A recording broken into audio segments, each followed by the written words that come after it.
Overnight, Tony, you were in the press. The established media are very angry with you because you said that net zero wasn't achievable by 2050. Now, of course, as you well know, Tony, that's something that we're signed up to as a nation here in Britain. Many other Western nations are looking at doing the same.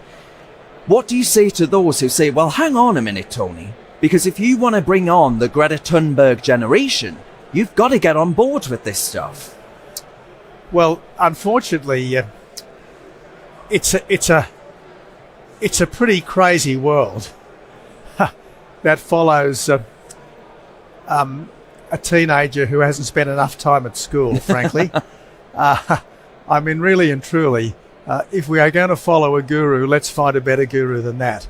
Now, one of our difficulties is that too many of our youngsters have had a propagandized education, which has been heavy on climate scares and light on history, light on the great books, light on an appreciation of all the things that have made our societies strong.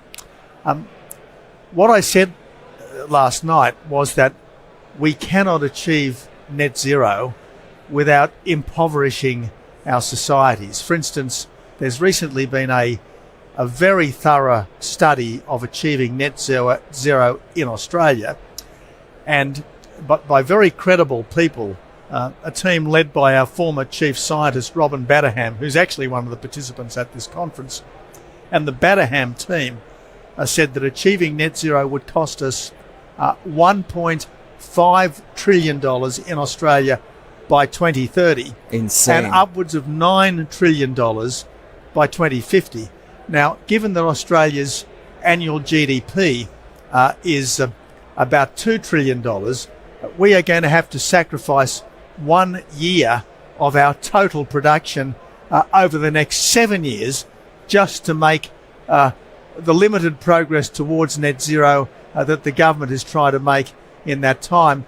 And we would sacrifice something like 5 years of our total production in order to get to net zero over the next 30 years. So these are massive hits on our well-being. And given that climate is by no means the only peril we face, well, it's not even the most serious peril we face, this frankly is not a rational way forward for our societies. You ask the people in Ukraine right now what is the greatest challenge they face, they won't say climate.